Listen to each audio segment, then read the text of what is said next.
Banjir yang sempat menerjang kawasan Bekasi turut merendam salah satu satuan pelayanan pemenuhan gizi atau SPPG. Banjir setinggi 1 meter membuat sejumlah beras rusak. Kepala Badan Gizi Nasional Dadan Hindayana menyatakan dampak banjir yang menerjang kawasan Bekasi beberapa waktu lalu membuat satu SPPG terendam banjir dan tidak beroperasi selama 2 hari. Banjir setinggi 1 meter juga membuat 20 beras rusak. Kepala BGN berencana akan merelokasi lokasi SPPG untuk mengantisipasi banjir kembali terjadi di lokasi tersebut.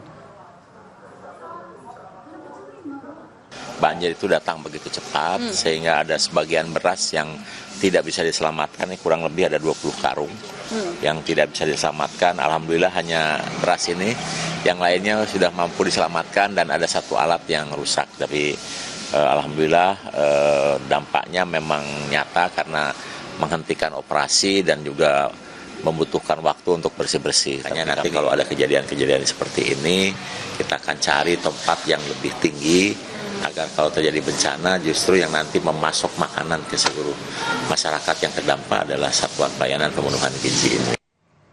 Hari ketiga pencarian korban longsor di Sukabumi, Jawa Barat, saudara, pencarian 3 korban hilang belum membuahkan hasil. Medan yang sulit dan kondisi tanah yang melebar menyulitkan tim SAR gabungan untuk melakukan upaya pencarian korban tanah longsor di Kabupaten Sukabumi, Jawa Barat. Dengan alat seadanya, tim SAR gabungan berupa penyemprot air dan menggali longsoran tanah dengan ketinggian 6 meter dan lebar mencapai 50 meter. 3 korban hilang masih dalam pencarian, merupakan satu keluarga di Kecamatan Lengkong dan 1 orang di wilayah Kecamatan Simpenan. Ini pencarian ini terus kita laksanakan meskipun dengan terkendala lokasi yang ada di Desa Cisau ataupun di Langkap Jaya ini cukup suram. Kita tadi sudah menuju ke lokasi, jalan cukup terjal, hanya bisa menggunakan roda 2. Kita tetap terus melaksanakan pencarian dibantu dengan alat yang ada. Alat yang ada ini cukup tradisional juga karena memerlukan semprotan ataupun cangkul. Intinya kita bukan alat berat. Alat berat tidak bisa masuk sini karena akses jalan yang di depan kita ataupun menuju arahnya sudah tertutup. Jembatan Cidadap yang sebelumnya terputus dan ambles akibat banjir bandang yang menyerang Sukabumi pada Jumat 7 Maret lalu, hari ini sudah bisa kembali dilewati. Pengerukan jalan dilakukan oleh alat berat yang membentuk jalan sebelumnya terjal menjadi landai. Sejumlah kendaraan roda 2 dan roda 4 mengantri bergantian keluar dari Desa Loji menuju perkotaan, wilayah Pelabuhan Ratu untuk pulang dan beraktivitas.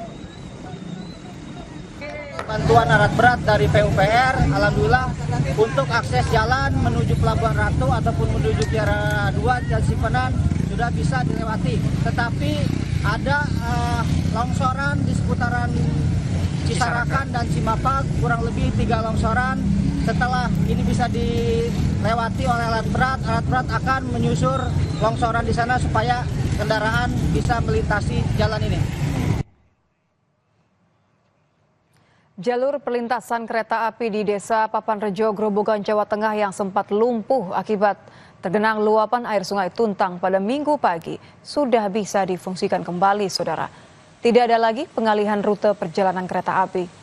Setelah sempat dilakukan pengalihan rute memutar terhadap 3 kereta api, yakni kereta api Blora Jaya, Harina, dan Ambarawa Express, serta 2 pembatalan perjalanan kereta api. Jalur perlintasan kereta api di jalur stasiun Gubu Karangjati sudah kembali normal. Meski demikian, kereta api yang melintas masih dengan kecepatan terbatas sekitar 5 hingga 10 km per jam.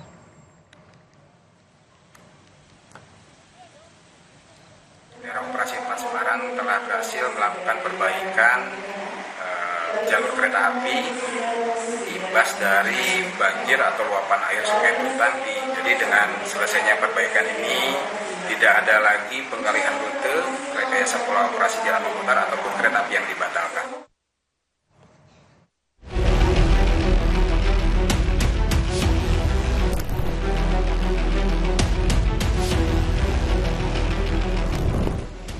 Tanggul Sungai Tuntang di Desa Baturagung, Grobogan, Jawa Tengah jebol.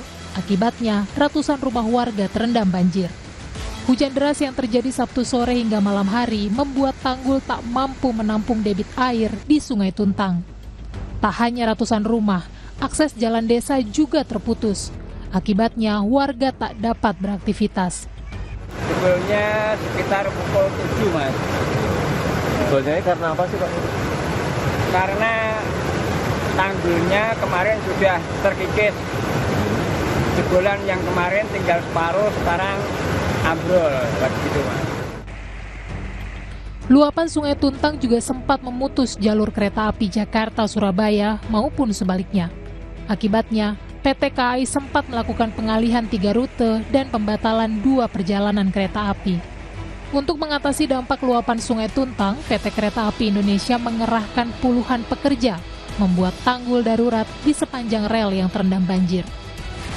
Dari luapan air dari Sungai Tuntang di KM 32+6/7 juga dilakukan rekayasa pola operasi jalan memutar. Sedangkan pada pagi ini juga dibatalkan 2 kereta api Gedung Sepur relasi Semarang-Poncol Brombo PP. Setelah dilakukan perbaikan Minggu petang, kini jalur perlintasan kereta api di jalur stasiun Gubuk Karangjati di Desa Papanrejo Grobogan sudah kembali normal. Tim Liputan, Kompas TV. Kementerian Lingkungan Hidup, Kehutanan, ATR BPN, dan pemerintah daerah menyegel sejumlah bangunan yang tidak berizin di kawasan Puncak Bogor. Selengkapnya usai jeda di Kompas Malam.